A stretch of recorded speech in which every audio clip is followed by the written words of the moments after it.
শ্রীচরণেষু।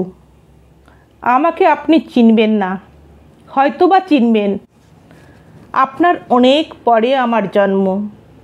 তবু আরও 10 জনের মতো আমিও আপনার কথা জানি।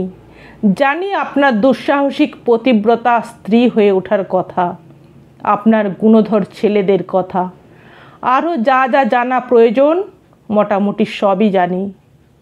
এক সময় আপনার কথা পড়তে পড়তে অভিভূত হয়ে গেছি। সে অনেক কাল আগেকার কথা। তারপর ভাগীরথী দিয়ে অনেক জল বয়ে গেছে, অনেক ঝড় বয়ে গেছে আমার শরীর বেয়েও।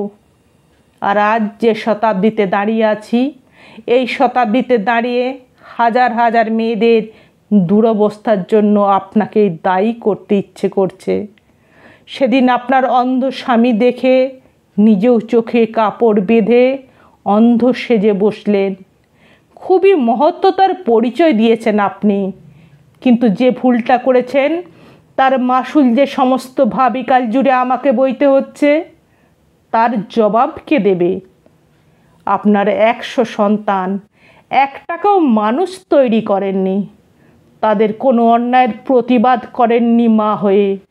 দূত সভায় সর্বসমক্ষে দ্রৌপদীর বিবস্ত্র হবার কথা শুনেও কিছু বলেননি। আপনার স্বামী অন্যায়ের পথে চলেছে জেনেও তাকে সেই পথ থেকে নিরস্ত করেননি। কিসের মহিষী আপনি? একজন নারী হয়ে নারীর সম্মান রক্ষা করলেন না। আমি বলবো সে সম্মানহানি আপনার হয়েছে। আজ আপনার সেই ছেলেরা, সেই 100 ছেলে এখন 100 কোটি ছাড়িয়ে গেছে। যেখানে সেখানে তারা বোমাবাজি করছে, গুলি ছুটছে। আপনাদের সময়ের তীরধনুকের আধুনিক সংস্করণ। রাস্তাঘাটে, হাটে বাজারে, দিনে দুপুরে, রাতের আঁধারে শত শত দ্রৌপদীর বলাৎকার করছে। আর এত কিছুর মাঝেও আজও আপনি চোখে কাপড় বেঁধে থাকবেন? আপনি নয় রাজমাতা ছিলেন, বিপদের আঁচড় পাননি কোনো দিনও, তাই সব কিছু সইতে পেরেছেন, মহান পতিব্রতা হতে পেরেছেন। কিন্তু আমি, আমার মেয়েরা কতকাল সইতে হবে? কতকাল কাপড় বেঁধে থাকবো চোখে আর অন্ধের অভিনয় করে যাব? গান্ধারী দেবী, আপনার নামে আজও মেয়েরা মাথায় হাত ঠেকিয়ে প্রণাম করে। আপনার আদর্শ নিয়ে বাঁচতে গিয়ে, পতিব্রতা হতে গিয়ে হাজার হাজার মেয়ে বউ বলি হয়ে গেছে যাদের হাতে, তারা আর কেউ নয়, আপনারই নির্লজ্জ সন্তান। জানি না সেই সময় আপনার অনুশোচনা হতো কিনা, রাতে কাঁদতেন কিনা, চোখ থেকে জল গড়িয়ে পড়তো কিনা বেদনায়, জানি না তাও। কিন্তু আমি কাঁদি। কাঁদতে তো আপনারাই শিখিয়েছেন মুখ বুজে সহ্য করতেও।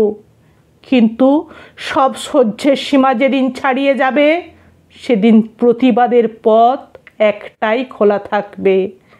কড়িকাঠ থেকে ঝুলে পড়ার প্রতিবাদ, গায়ে কেরোসিন ঢেলে আগুন ধরানোর প্রতিবাদ, গলায় কলসি বেঁধে জলে ঝাঁপিয়ে পড়ার প্রতিবাদ।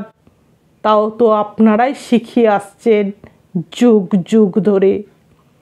জানি না এ চিঠি আপনার কাছে পৌঁছাবে কিনা, নাকি মাঝপথে দুর্যোধন দুঃশাসনের মতো লোকের হাতে পড়ে বিবস্ত্রা হয়ে যাবে কিনা, অথবা আগুনে জ্বলে পুড়ে ছাই হয়ে যাবে কিনা, জানি না তাও।